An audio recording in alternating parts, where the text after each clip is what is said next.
What's going on, everybody? My name's Ben. Today I'm just going to be talking to you about some really important things that you should be considering when you're getting into the car community. What are the first modifications that you want to do to your car? This is just the example that we're going to be using today. This is my 2015 Ford Focus ST. I've had this car for a little over a year now. We've been modifying it on the channel since then, and I get a lot of questions from people asking me what they should do first and what mods do I like and what would I recommend. So I decided to make this video just to make it a little bit easier for you guys if you were wondering what mods to do first for your car. The mod that I like to tell everybody to do first has to be 100% exhaust. On this car, I get a lot of questions about what exhaust I'm running, and the exhaust that I'm running is the AWE track catback system. It has one resonator in it, so it is as loud as this car could possibly get. Sometimes it's a little over the top, but I would rather be a little too loud than be a little too quiet. Let me just show you what that sounds like real quick.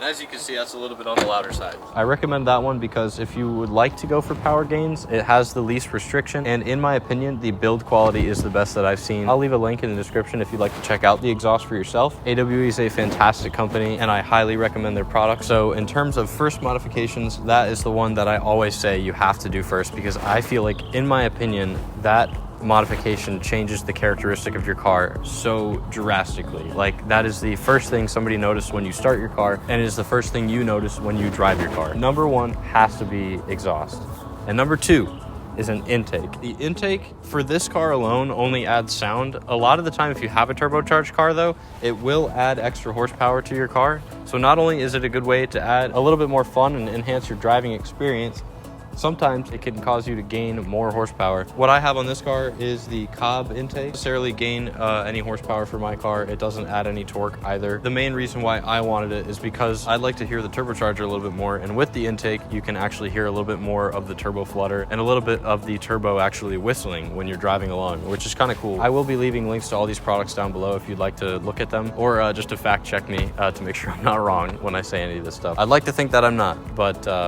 I can make mistakes. The third thing that I highly recommend, and you heard a lot of that backfiring when I was giving those little revs there, I also have a downpipe on the car, and I have a CNT downpipe. The reason why you might want to add a downpipe to your car is because if you're trying to get a tune, most places you can't. If you'd like an aggressive tune, most places will not do aggressive tunes to cars without downpipe modifications. With the downpipe, it just increases the flow and will help you gain more horsepower. A lot of people also have asked me if it gets too loud sometimes having the downpipe that I have, and I would say that sometimes the drone is pretty bad, but I can deal with it.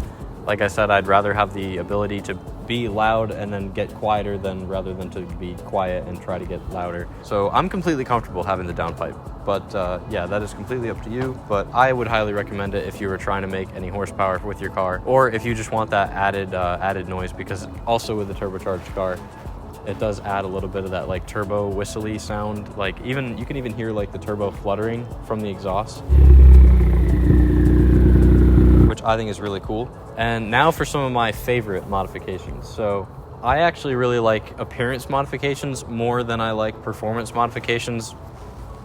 Everybody just has their own certain thing that they like. That being said, the next modification that I highly recommend you do to your car is suspension. So with this car, I am actually running a set of nope, not BC coilovers, I wish. I can't afford that. I am running H&R lowering springs on the car. Now, there's a difference between getting coilovers and getting lowering springs, and that is purely the price. I haven't done a comparison from lowering springs to coilovers. I'm sure coilovers are miles better than lowering springs, but usually with the newer cars, your factory suspension is already pretty good. So if you really just want it to be lowered, I would recommend doing the lowering springs if you're trying to save a little bit of cash. But if you really want that track feel, then definitely go with coilover setup over lowering springs. But on this car, I have H&R lowering springs, and I believe the drop is 1.4 inches, so it's kind of low, but it's not too low. I don't have to worry about rubbing. I don't have to worry about speed bumps, but I still, as you can see, can get that wicked low look. I don't know if you guys can see that. I mean, it looks pretty low right now. So, and I'd say I have about maybe like a 2-finger gap in here, and then in the back, I don't know, maybe like 1.5 fingers. So my suspension has plenty of room to to move without me hitting my tires on the inside of my fenders. So totally fine. You might run into issues if you're trying to drop your car any more than like 2.5 inches, but I don't know. It depends on the car you have. But my friends, that's mainly when I see them complaining about ripping off fender liners, or I don't know, tearing through something in their wheel well. So I just played it safe. I went with the cheaper option because I don't drive the car hard. I just want it to look lower, and the drop wasn't severe. So that is a perfect modification to do because it's not that difficult, and there's no adjustment needed. It's all just putting a spring on your factory like strut setup. I think that's a perfect modification to do if you're just beginning or just wanting to make your car look different, like drastically different. And coming to the last modification for the top 5, oh my god, there's an animal over here. That's sketch. Coming to the last, and has to be my favorite modification, has to be wheels. In my opinion, wheels have to be like the exhaust to the appearance modifications section of this. It is the first thing somebody notices that you modified on your car, and it can change the look and the setup of your car drastically. So beforehand, I'll show you a clip of my car with the wheels it had on before. Those were the stock wheels that it came with.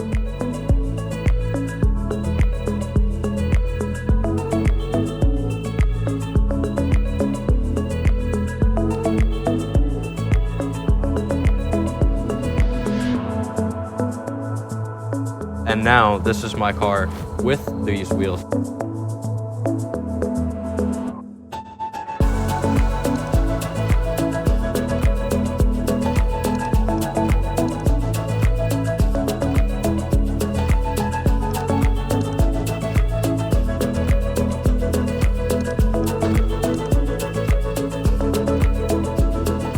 So these wheels that I have here are the ESR SR07s. And the specs on those, because actually quite a few people ask on what specs they are. They're 8.5 inch wide by 18 inches tall, and they are a +30 offset. And I could go a little bit more into like how offsets and wheel widths and sizes might affect your setup, but that would actually take a really long time to explain. So I'm just gonna leave it at, get yourself some wheels, because wheels have to be the coolest thing that you can put on your car, because not only are there like a million different colors that you can choose from, but there are tons of different companies that offer tons of different looks and spoke styles and like spoke counts and like a bunch of different stuff. Some even have like really deep lips. There's just so many different things that you could do to make your car look unique when choosing the correct set of wheels. So that has to be the best modification in terms of look. Also, if I could throw this in here real quick, get yourself some tint. Don't drive around in a fishbowl. I'm setting my car up for tint next week. Obviously, you're gonna have to figure out what your local limits are for tint, if you want to go below them or not. It's always kind of a sketchy, I don't know, game that you can play. It's like the when will I get pulled over and questioned about my tint game. But yeah, it's getting a little dark out, so I think I'm gonna end this video here. If you guys enjoyed it, please leave a like and subscribe. So for my current subscribers, I hope this helped you guys out, because I know you guys are always looking for things to add to your car, and I know you guys really like watching what I do to mine and try to put it into your car. So I hope this helped you guys out a little bit. And for new people, thank you for stopping by and watching the video, and also consider subscribing, because it really helps my channel out. It helps me grow, and it helps me reach more people that I could possibly make videos for. I know this is a little different. It's not really a modification video, but thank you so much for watching. And we do have that wing coming back soon for the people who are regulars and watch the video all the time. So I will see you guys very shortly in the next video. Later.